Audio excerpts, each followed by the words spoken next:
बिस्मिल्लाहिर्रहमानिर्रहीम। अस्सलाम वालेकुम। आज फिर एक इंतहाई अहम मौजू के साथ हाजिर खिदमत हूँ।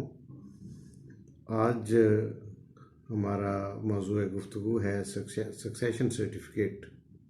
कि सक्सेशन सर्टिफिकेट क्या है और इसको कौन इशू करता है, इसकी ज़रूरत क्यों पेश आती है और इसके हुसूल के लिए कौन कौन से डॉक्यूमेंट्स दरकार होते हैं और इस का प्रोसेस क्या है। तो सबसे पहले सक्सेशन सर्टिफिकेट क्या है। सक्सेशन सर्टिफिकेट एक ऐसा सर्टिफिकेट है जो civil court on behalf of the district जज इशू करती है सक्सेसर या सक्सेसर्स को। इसमें वारसान का तयन अदालत करती है कि यही हकीकी वारसान है मुतवफ़ी के। यानी अगर कोई शख्स इंतकाल कर जाता है और उसके हकीकी वारसान है तो वो कोई मूवेबल प्रॉपर्टी छोड़ कर गया है, जैसे बैंक अकाउंट में कुछ रकम मौजूद है या कोई दीगर इस तरह मूवेबल प्रॉपर्टी है, तो उसके क्लेम करने के लिए इसकी ज़रूरत दरपेश होती है। अब ये कौन इशू करता है? ये डिस्ट्रिक्ट जज के बिहाफ पर सिविल कोर्ट इसको इशू करती है। कोई सिविल जज इस इनहेरिटेड पावर को एक्सरसाइज करता है। और कौन से ऐसे क्लेम हैं जिनके लिए सक्सेशन सर्टिफिकेट की ज़रूरत पेश आती है?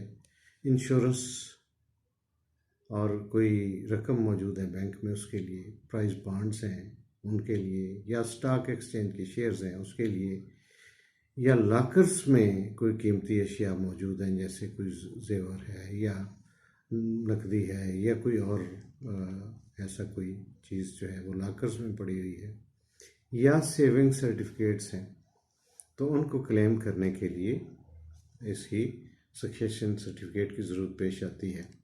कौन से डॉक्यूमेंट्स चाहिए होते हैं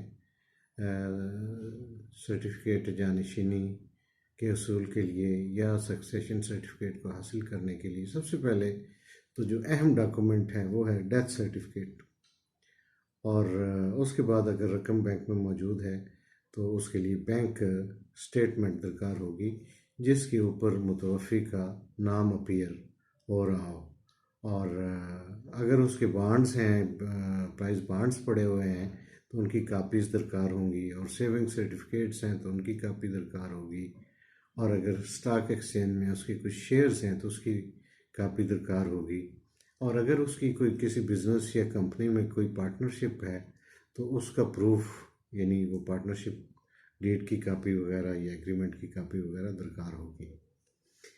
अब इसका प्रोसीजर क्या है? इसका प्रोसीजर ये है कि सबसे पहले तो आप एक दावा दायर करते हैं सिविल कोर्ट के अंदर, जिसमें आप पब्लिक एट लार्ज को फरीक बनाते हैं, यानी अवामुन नास को आप फरीक बनाते हैं।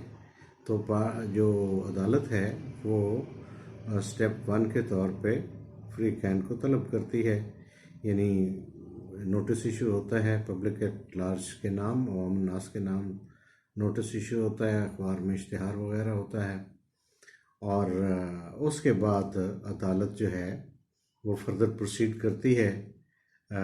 उसकी हेयरिंग नोटिस के बाद के लिए तारीख फिक्स होती है और एविडेंस रिकॉर्ड करती है। जब एविडेंस रिकॉर्ड हो जाती है तो उसके बाद अदालत अपनी तसल्ली और तशफ़ी कर लेने के बाद आर्डर इशू करती है टू इशू द सर्टिफिकेट। और सक्सेशन सर्टिफिकेट की इशू होने से पहले जो दावेदार हैं उनके लिए ये बाइंडिंग है कि वो एक श्योरिटी बॉन्ड जमा करवाएं उस अमाउंट का जो अदालत आर्डर करे। तो अदालत की तसल्ली और तशफ़ी के मुताबिक श्योरिटी बॉन्ड जब आप जमा करवा देते हैं अदालत के अंदर तो आपको सक्सेशन सर्टिफिकेट जो है वो इशू हो जाता है। अब ये श्योरिटी बॉन्ड की क्या ज़रूरत है? ये इसलिए ज़रूरत है कि अगर कोई मुतासरा फरीक बाद में निकल आए پتہ چلے جی کہ کوئی اور بھی اس کا متوفی کا حقیقی وارث تھا، اور سرٹیفکیٹ جو ہے وہ کئی اور دعوے دار تھے جو لے گئے ہیں، تو اس کے حقوق کو، اس کے رائٹس کو پروٹیکٹ کرنے کے لیے عدالت وہ شورٹی بانڈ مانگتی ہے تاکہ اس کے حقوق کا تحفظ کیا جا سکے۔ وہ ایک شخص بھی ہو سکتا ہے، ایک سے زیادہ بھی ہو سکتا ہے۔ بہت شکریہ۔